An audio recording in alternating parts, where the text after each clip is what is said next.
Neil from Essex here with a new tractor video, one of my favorite ones to do. This one on the Kubota M8, their new biggest tractor. And by big, it's much bigger than most of the other Kubotas in very big ways. 100-gallon fuel tank, 6.7 liter Cummins engine. This is a big machine. We're going to take some time and walk you around it here today, show you some of its features in construction. Come along with me. Essex, a helping hand with your land.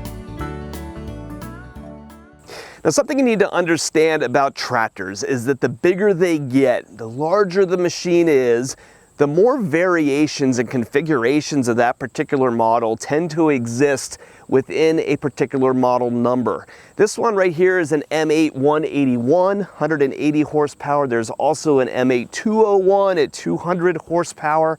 But within that, there's slews of configurations that you can go through and make these tractors very, very deluxe or very, very simplistic.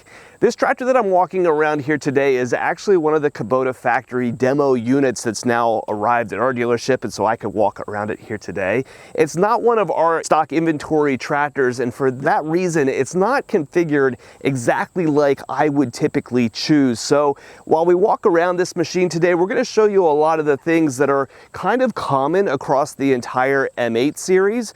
But if you really kind of are peeping into every one of these pictures as we go along here and looking for things like suspended front axles that this one is missing, or particularly sized tires that are common in our area, you might find that this tractor doesn't necessarily fit the bill for what's typical within our dealership. But know that that's simply the way that this machine was configured and is not true of all of the M8 181s that may be floating around. If you look to the left of me here at the cab glass, you'll notice this little sticker that says Made in Canada. Kubota, though, does not have any factories in Canada. We're going to get this out of the way at the beginning of the video here. This is one of the very few Kubota products that does not roll out of a Kubota factory. This is a tractor that was engineered and built in conjunction with Versatile out of Canada. Now, this tractor does depart from Versatile's tractor in a number of different areas, mostly up here in the cab when it comes to the controls, operator layout. Some of the ergonomic stuff up here in the machine is the stuff that's coming out of Kubota's M7. So this feels like a Kubota family tractor in the cab. When you drive it around, it's very easy for me to hop up here being comfortable with the rest of the controls in the Kubota family tractors. This one drives and operates very much the same way, but it is actually rolling out of a Versatile factory, despite the fact that it has that Kubota DNA up in there. Another thing that I would add here would be the level of support and infrastructure that Kubota brings to this product family. Versatile's not a company that's actually known real well for supporting their products well out in the field. And if you notice the development cycle of this tractor, this was a machine that was actually launched and introduced about 2.5 years ago now, and they're just really starting to hit the ground in volume. That's because of Kubota slowing some stuff down to address some quality issues and that kind of stuff that they were concerned about, and protecting their customers from those kinds of issues of rolling out. And so I come to this with a lot of respect for a company that's willing to slow things down a little bit and delay product launches in order to be able to get things right. So happy for the quality that they're able to work into this machine, for the support and infrastructure and parts and engine diagnostics and knowledge that Kubota is able to bring to a product that hasn't been really well represented in the US up until this point. You always want to approach new products with a certain amount of care when you're looking at them for the very first time to understand how new and unproven something might be. This tractor has a lot of proven technology and proven parts in it. When you look at the different companies that are out there that are building machinery, a lot of them are sourcing major components and parts from very much the same companies, and that's very true of this tractor as well. This is not something that was built as a brand new machine from the ground up. If you look at your front axles up here, these are going to be very common Spitzer front axles. The engine that's in this machine is not a Kubota engine. It's a 6.7 liter Cummins engine that's in here. The Kubota engine division does have an engine in this horsepower class in production. Wouldn't be surprised to see it before too long, but there's a Cummins under the hood up here right now. And the transmission that's back here is from ZF or ZF out of Germany. It's a very common transmission that you're going to find in a lot of other proven products at this point. So while this is a new machine, we're looking at a proven transmission, known front axles, known engines, electronics packages that have been in the M7 now for the better part of a decade. a lot of proven stuff in a new machine. If you work your way around to the back of the tractor, you'll find a lot of the heft and features that you're expecting to see in an ag tractor like this, a machine that is really meant to work out in the field with a variety of different implements, right? Not a purpose-built tractor, but something that's incredibly versatile for doing all kinds of different work, right? You're going to see here a full stack of hydraulic remotes. You got 5 across the rear here. 2 of these are going to be mapped up to the front loader to operate that. So there's a button up in the dash that you toggle to switch between this set of rear remotes or having them operate the front loader. They're all operated electronically, so you can dial in your flows or timers or other functions that you need in order to operate your rear implements. So you have a number of options for that across here. Up in the top, you're going to have a plug up here for lights. You have a plug up here for ISO bus, so if you're operating an implement that's ISO compatible, you simply plug it into here. It'll pop right up on the tractor's monitor. And down here, you're going to have a series of low pressure and power beyond returns to go back to the tractor. If you keep working your way down here, you're going to have a regular 3-point hitch, category 3 on this size machine. And then on your PTO, you're going to have a 540 or 1000 selectable, both regular and the economy variants, all selectable from up in the cab, not with a lever or anything here at the rear. The hitch on here is big and substantial, and it's the drop pin style where you can set this thing up so that when your implement hits the back of the hitch, it automatically drops the pin down into the hole so you don't have to get out of the cab. This tractor's rear tires are set up with 480/80 R46s. It's a fairly narrow tire, tall and narrow tire for this size machine, something appropriate if you're going to be doing a little bit of row crop work. You can also set these up with duals, or what's most common for us would be a super single, a wide, fat single tire. All these are going to have bar axles on the back, not flanges, so it gives you a lot of flexibility to go through and set up the tires in the way that's right for you.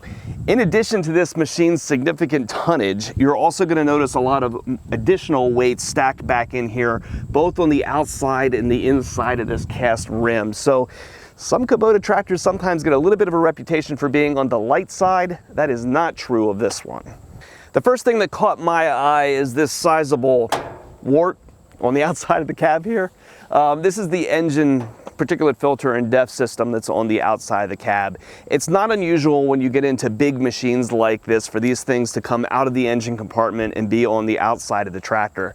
To me, visually, when I walked up to this, I thought this thing was enormous and kind of ridiculous. It is big.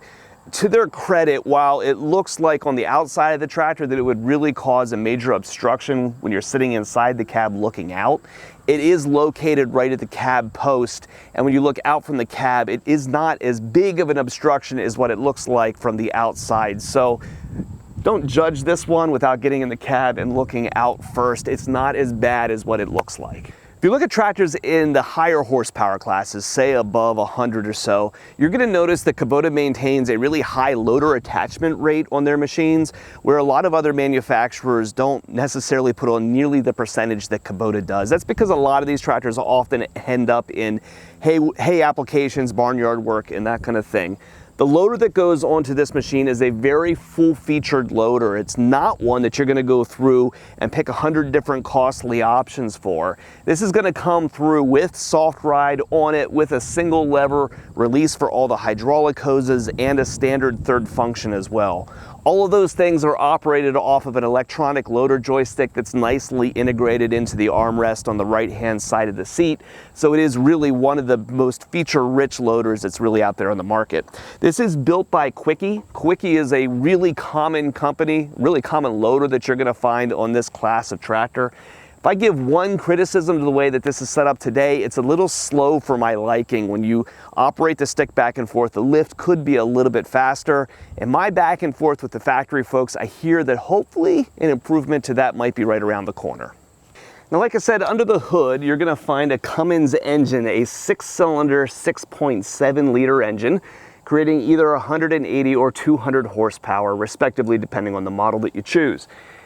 Most of these machines today are going to come through with what's called boost.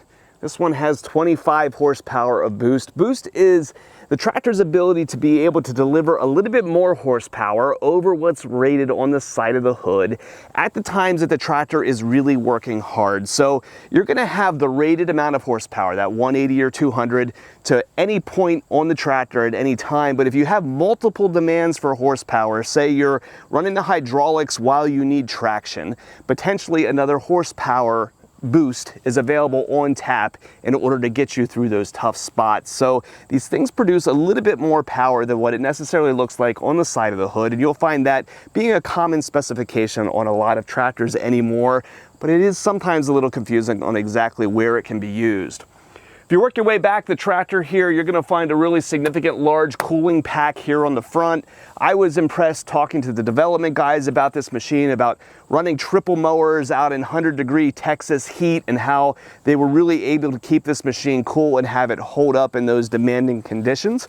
Kind of impressed by what those field guys are out there doing with these machines. If you look around the tractor here, it is a fairly easy machine to work on if you need to. There is space underneath this hood. It's not all packed in there too hard, but you certainly are going to have to remove the loader and stuff to get back here if you have to do some significant maintenance. The easy stuff though, radiators here in the front of the cab that are easy to blow out. They'll swing out of the way here to be able to get back to the full core. Large air cleaners and stuff right up here on the top of the engine. Those regular service points that you're going to look for are all easily accessible from the outside of the machine with the loader on. One thing you absolutely cannot complain about in here is the size of the cab. This is an enormous cab. Sitting here in the seat, I can stretch my legs out the entire way, scoot forward, point my toes, and still not get out to the glass. There is a huge amount of room in here, not just in terms of forward reach, but also out to the sides, and I also have a sunroof as well. It's a really spacious cab. Now you might laugh at a sunroof in a tractor. If you notice this machine with the loader the entire way up, that's there so that you can lean forward a little bit and see how high you've reached that. If you're stacking bales or something really up high, you lose the height of the loader here once it crosses over the cab roof. So this isn't so much for opening this up on a nice sunny day, it's for visibility up to your load while you're lifting things up. On my right hand side over here, you're going to notice this right hand armrest. I mentioned before that the electronics out of this machine are largely out of the Kubota M7, and the detail that I would have done in other videos on that monitor all holds true here. Couple things that I would say about it is it's really intuitive to operate. There's a 7 or a 12-inch option. Both of them have the same features and functions on them, but the one difference is going to be just simply how much stuff fits on the screen at one time. The 7-inch really kind of gives you control over one tractor system, where the 12-inch will allow you to see multiple ones at one time. It's really easy to operate in that you can see the different tractor systems, say your 3-point hitch or your hydraulics or your front axles. Simply look at the little icon for that, press the button, and then all the functions and features that are available for that system of the tractor are available on the screen. So I find with my relative knowledge of this kind of stuff that I can get through 90% of what's on here without asking questions or having to pull out an owner's manual. It's very easy to use. The same can be said of the physical buttons that are here on the side as well. All of them are very intuitive. You have your remotes and your loader stick, your PTO, all things that you would expect. 2 throttle presets, your 3-point hitch height, your throttle, neutral 4-wheel drive, lockouts for the loader, and really that's about it. You don't have a whole lot of excess unexplainable buttons floating around on your armrest. It's all very intuitive and easy to use. A couple more things to show you here in the cab. So on the left hand side, that seat will fold down. And they're very clearly thinking about the modern day farmer that might be carrying a laptop or something around in their tractor. Gives you a nice flat surface over here to put things down to work on, and then a regular 110 volt outlet right back here in the corner of the cab, along with USB plug-ins or traditional cigarette lighters if you want to plug stuff in there. So all of your power options are available right here beside your desk in your huge cab tractor. Over here in the other column, you're going to have some of those same options, several power ports, but then also ports for isobus connections or power ports for your monitors. All those things that are typically bolted over here on the bar on the right-hand side. we work our way up here to the top of the cab, we've got some controls up here right below the headliner. I'm gonna start down here with this button, the one that says auto. When we get into this size machine, it's really common to have these things driven by some kind of guidance monitor, be it Trimble or Topcon or the many companies that are out here for that kind of stuff. This machine is gonna be compatible with all of those other brands. Kubota does not shoehorn you into their preferred monitor for this machine. You can go out to the open market and pick the one that might suit your fleet the best, many of which we will support as well at Messick's. Up here is going to be where your radio is. There's speakers in here. They're buried up behind the headliner. You can't see them. This has got heated and power mirrors that you can adjust here, turn many of your work lights on and off, and then operate your air conditioning controls. The one beef that I have up here, every time you turn the tractor off, if you want to work the air conditioner, you have to reach up here and turn the compressor back on every time. It does not remember that setting. I've passed that on to the engineers, and I'm told that hopefully that one gets addressed as well. So that's a small introduction into the M8 series Kubota tractors. Like I led into here at the beginning, when it gets into options and fine configurations, these are wildly complex machines. These can be set up for really simple high capacity loader tractors or phenomenally comfortable field work tractors, depending on exactly how they're equipped. If you're a buyer for this type of machine, you probably know many of those things and what those options are. But coming at these things for the very first time, these kinds of product lines can be intimidating, but know that the basics of them, the things that we showed you here today, are going to be pretty common across this entire product line. Really cool to see Kubota growing into new markets. It's always exciting for us as dealerships to move into some of these new frontier products with these companies. Well, this is a class of tractor that we at Messick's are very comfortable with. It's always fun to be able to have another color to offer when moving into these new spaces. So if you got a question about this machine, or if you're searching for parts or service for equipment you've already got, we're able to help. Give us a call at 800-222-3373 or check us out at messicks.com.